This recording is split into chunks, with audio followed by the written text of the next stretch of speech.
So yun mga ka-guys, magandang araw po at shoutout po ulit sa inyo lahat.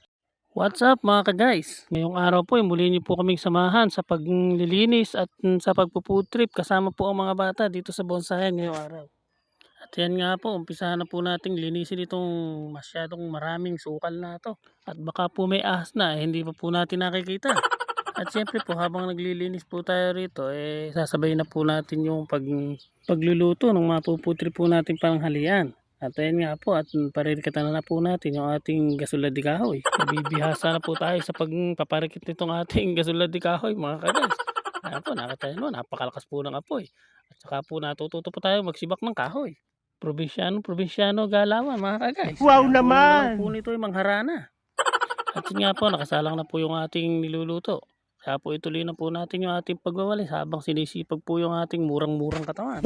Medyo matagal pong palambutan yung ating ulam for today. Kaya po medyo malawang-lawang ang aking malilinis nito mga ka-guys. Habang yung ibang nawawalis ko nga po pinanggagatong ko na. Naka po itim na po yung kaldero. Siya nga po pala mga ka-guys, hindi ko nga po pala naipakilala sa inyo kung ano yung iniluluto ko. Ito nga po pala ay munggo. At yan nga po yung mga sangkap na ating gagamitin, iginisa na po yan sa tunay na gasol. Kaya po itatalbog na lang. Ayan nga po, at si JC po ang naglagay. Sabi ko ako na lang ang magbibideo at ang siya ako'y matuto. Ay, talagang magaling, binalawan pa po yung lagyan. Talagang walang kabawas-bawas po ang sarap nito. Nakita nyo naman, simot na simot at linis na linis. Sabay lagay ng sili. Sabay na rin akong dagdagan ng sabaw para masarap ang higupan. Pagkatapos Wow! po lagay na ako yung toko dahil kami gutom na. Ganyan lang po sinasahog ko sa munggo mga ka-guys. Saka nilalagyan ko lang po ng cubes para po sumarap.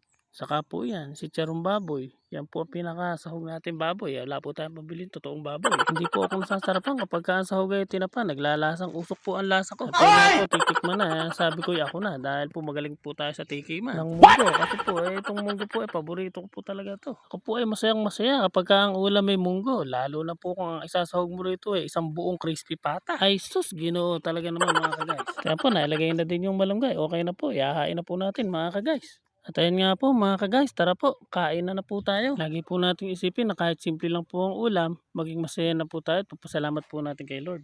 Hanggang dito na lang po, salamat sa panonood, ingat po kayo palagi.